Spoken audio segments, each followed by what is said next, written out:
आबाद शहर, ऊंची इमारतें, तेज रफ्तार जिंदगी।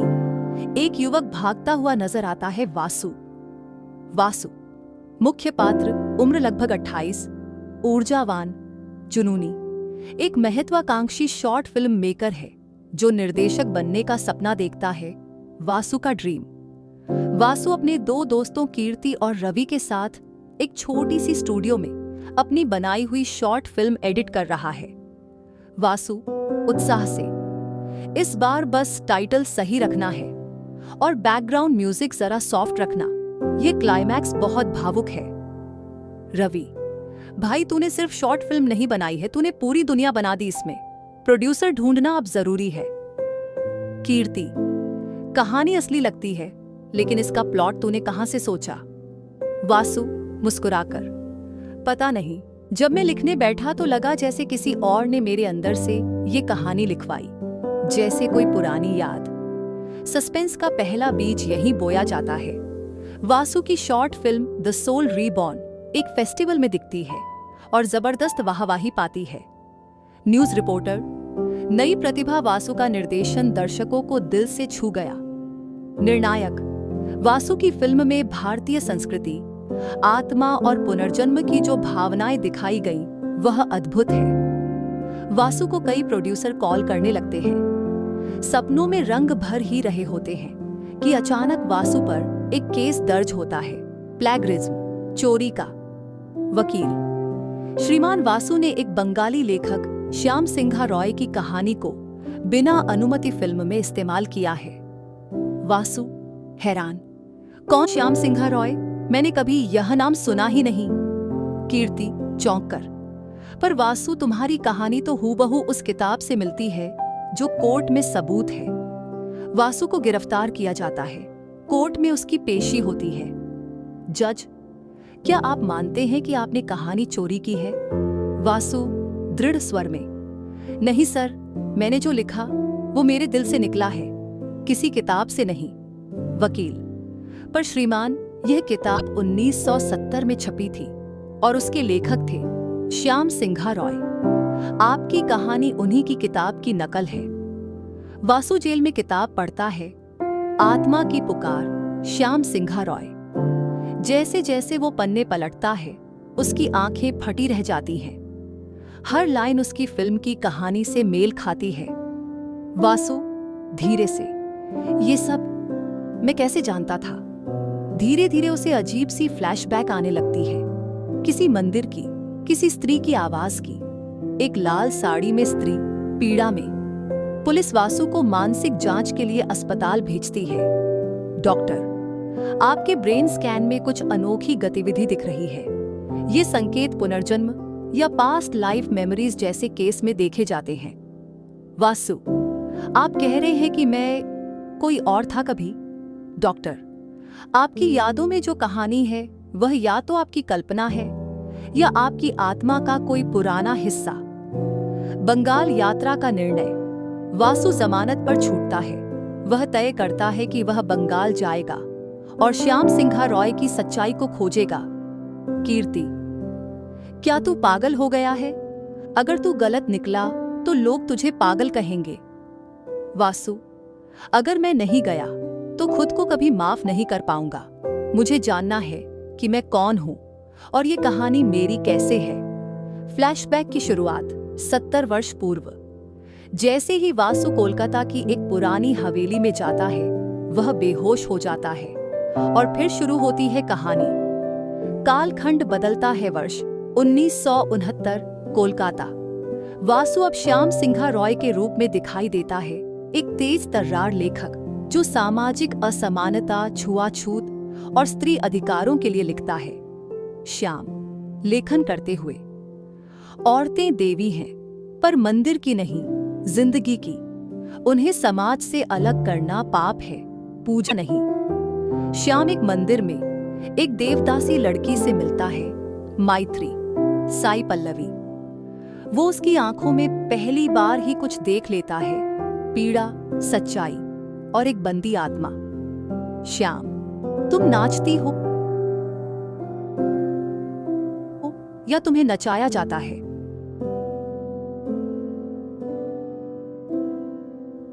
माइत्री, हमारी किस्मत में सिर्फ देवताओं को खुश करना लिखा है, इंसानों को नहीं। श्याम स्तब्ध रह जाता है, उसकी आत्मा तक कांप जाती है। श्याम तय करता है कि वो माइत्री को इस दासता से मुक्त करेगा, चाहे जो भी हो।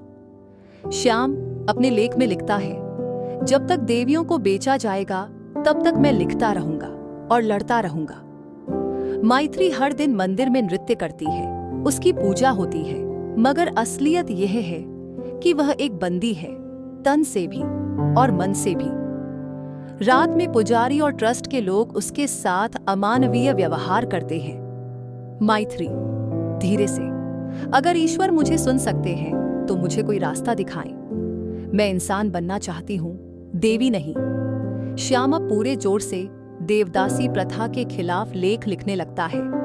उसके लेख अखबारों में छपने लगते हैं। श्याम कागज पर कलम चलाते हुए, देवता से विवाह करने वाली इन लड़कियों का हर दिन बलात्कार होता है, पर धर्म की आड़ में ये इंसाफ नहीं, अपराध है। कॉलेज स्टूडेंट्स और यूथ एक्टिविस्ट्स श्याम के साथ खड़े होने लगते हैं। श्याम मंदिर में घुसकर माइत्री से दोबारा मिलता है।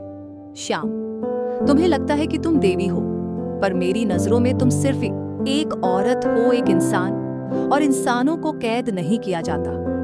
माइत्री सहमते हुए, आप डरते नहीं? श्याम मुस्कुराकर, प्यार करने वाले डरते नहीं और लड़ने वाले झुकते नहीं। धीरे धीरे दोनों की मुलाकातें बढ़ती हैं। वे नदी किनारे मिलते हैं, किताबों पर चर्चा करते हैं। श्याम उसे कविता सुनाता है। श्याम, कविता में तेरे पैरों की पायल में बंधा है इतिहास, तेरे नृत्य में है बंधनों का विनाश।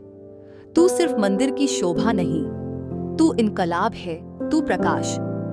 माइत्री और श्याम के रिश्ते की खबर मंदिर ट्रस्ट को लगती है।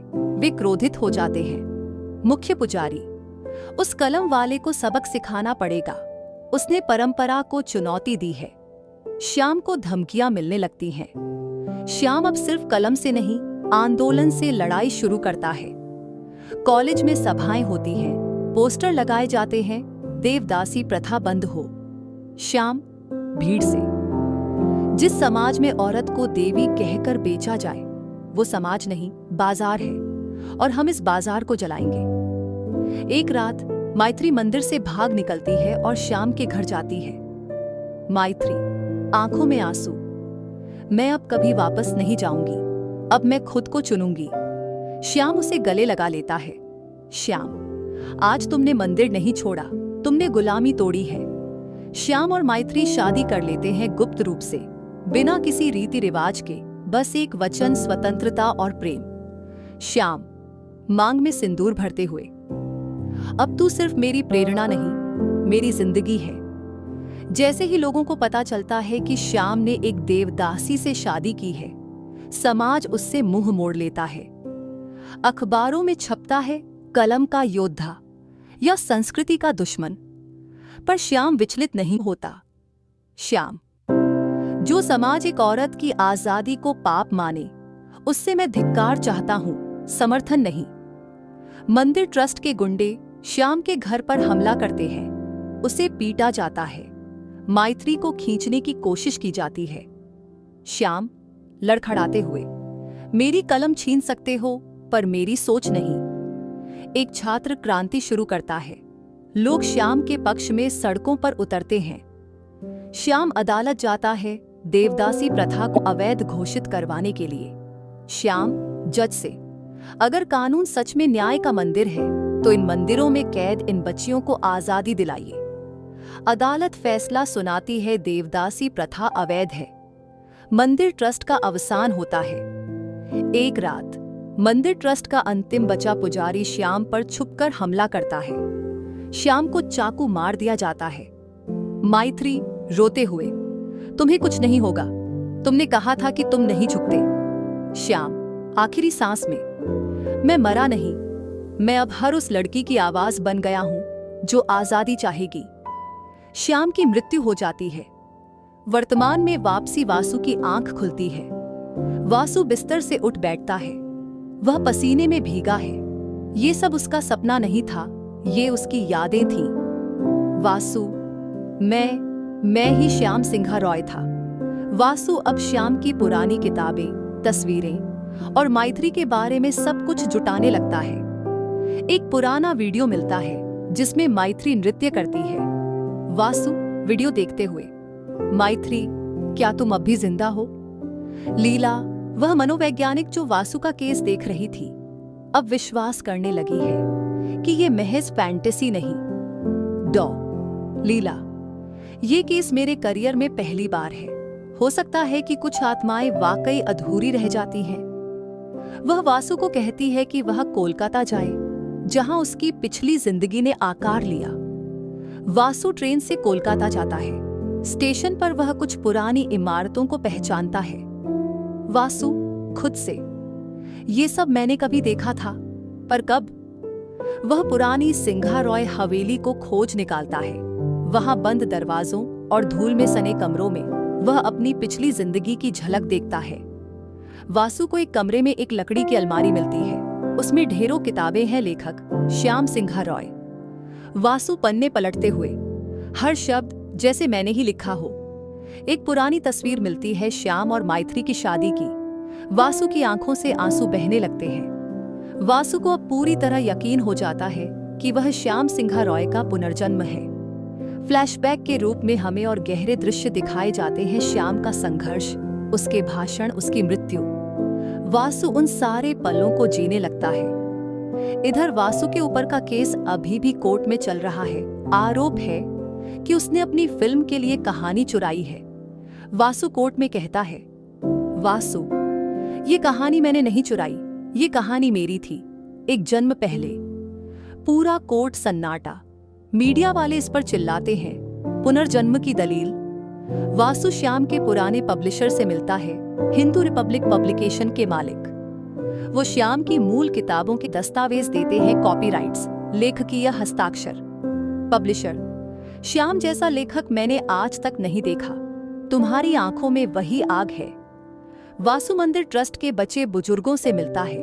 एक बूढ़ी महिला उसे बताती है कि मैत्री शादी के बाद गांव छोड़कर एक आश्रम में चली गई थी। वासु उस आश्रम की खोज करता है, पहाड़ों के बीच बसे एक छोटे गांव में। वासु एक दिन अंततः मैत्री से मिलता है। अब वह माताजी कहलाती है। वह शांत, स्थिर और बेहद वृद्ध हो चुकी है। वासु रोते हुए, मैं श्याम हूं, मैं लौट आया हूं। मैत्री आंखों में आंसू, श्याम, मेरे श्याम, तुझे आने में इतना वक्त क्यों लगा? मैत्री वासु को अपने सारे पुराने खत देती है जो उसने श्याम की मृत्यु के बाद उसके नाम लिखे थे। मैत्री, मैं जानती थी तू लौटेगा। मेरी आत्मा ने वादा लिया था तुझसे। अब वासु के पास सबूत हैं, श्याम की हस्तलिखित किताबें, कॉपीराइट दस्तावेज और एक चश्मदीद गवाह मैत्री। मैत्री कोर्ट में कहती है, मैत्री, ये वही आत्मा है, वही श्याम जिसने मुझे इंसान बनाया। आज वो फिर से लौटा है और मैंने उसे पहचाना है। जज चुप हो जाते हैं। जज, मामला बेहद असामान्य है, पर सबूतों और गवाहों को देखते हुए वासु को निर्दोष ठहराया जाता है। वासु की जीत होती है। वासु अब अपनी असली फिल्म श्याम सिंघा रॉय को रिलीज करता है। पूरी दुनिया उसकी कहानी देखती है, एक लेखक की, एक प्रेमी की और एक